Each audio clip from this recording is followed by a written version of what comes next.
Hey guys, I'm Evan. This is Galia. We're both with internal medicine. And for this video, we're just going to demonstrate how to examine for rheumatoid arthritis within the hand specifically. I would normally on OSCE style always introduce myself, wash my hands, make sure they're stable, and then ask about vital signs. But for this video, we'll just do focusing just on the hand. So we'll start off with that.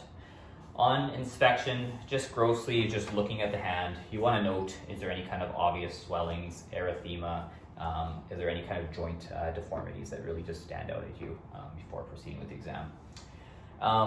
From there, looking, so to start off at the wrist, things that you want to note of the wrist, so is there any kind of prominent ulnar stylus?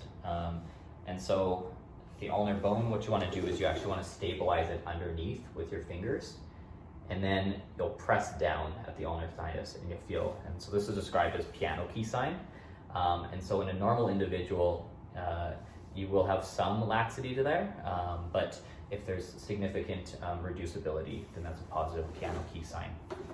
Other things that you want to note on the wrist, is there any kind of volar subluxation of the wrist? And so this results in what's described as a dinner fork deformity. So the volar subluxation is the dropping of the wrist downwards, and then what you get is you get a compensatory wrist being brought upwards like this, and then the hands go like that, and so it ends up forming what looks like a dinner fork, kind of like this. The way to actually test for this, the most prominent way to see if there's actually any kind of volar subluxation is to press on the piliform bone on the ulnar side, and when you press down on this, if there's reducibility, that is positive for volar subluxation. Moving on from there, just onto the MCPs, you want to look if there's any signs of ulnar deviation. So the MCP joint is a very shallow ball and socket joint, and very prone to joint erosions. And so when there is joint erosions, what ends up happening is the interosseous muscle on the ulnar side actually are more prominent and stronger, and it ends up with a deviation of the fingers laterally like this. You want to note with these deformities is whether they're reducible or not. Because it's a degenerative joint disease with rheumatoid arthritis, it won't be reducible, whereas if you had SLE or lupus, it'll end up being reducible as well. Okay. Other things that you can note, is there any kind of interosseous muscle wastages along the hands? You can look for bowstring deformities. So there's actually a prominent of, from synovitis, you actually get prominent tendons as well that you kind of see all along with the extensor tendons. From there, just for the finger deformities, so you want to see if there's either swan-neck or Boutonnière's deformities. So swan-neck deformity, what's this caused by? It's caused by hyperflexion of the MCP, hyperextension of the PIP, and then you end up getting a flexion of the DIP, and so you end up getting a swan-neck deformity, kind of like that, if you can see it, kind of like this. And then the Boutonnière's deformity is the other way around, like this, where you end up getting hyperflexion of the PIP and hyperextension of the DIP joint there.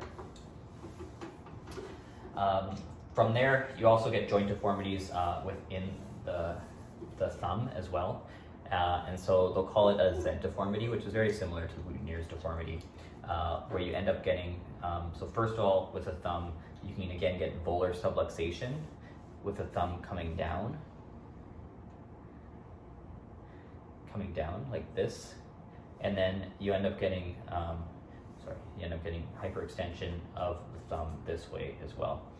And so with that Z deformity, like this, that you end up forming, you can test for a pinch sign as well. So you can get them to pinch, and what you'll see with people with rheumatoid arthritis with their index finger, they actually end up pinching and grabbing stuff with the distal portion of their proximal phalanx. Moving in. On the palmar aspects, things you want to look for is there thenar and hyperthenar wastages as well. Is there any kind of contractures moving on from there too? And then you want to note just at the wrist, is there any scars that could suggest previous carpal tunnel surgery? After that, I go on to palpate for any signs of synovitis. And so the most prominent areas at the wrist joint, at the ulnar area. So what you want to do is you actually want to press down with your fingers underneath the joint space, down below, and you pull it out like this, and you feel with your fingers up here, and you feel for any kind of bogginess along there. You want to note. Oh, sorry, wrong side. Yeah, sorry, wrong side. And you want to feel if there's any bogginess right there. You also note if there's any kind of warmth as well, if there's any tenderness that you can feel. At the MCPs, same kind of technique. You want to feel down with your fingers, and then with your thumbs, you're just going to feel at each joint space line. Again, if there's any kind of thickening, if there's any bogginess, and if there's any tenderness or warmth along there. And then you want to use a balloon sign with the other joint spaces. So with one finger, you'll feel inwards like this, and you'll squeeze down on the other fingers as well, isolating the joint. And you want to feel if there's ballooning or you feel the joint actually expanding against the other fingers as you squeeze back and forth.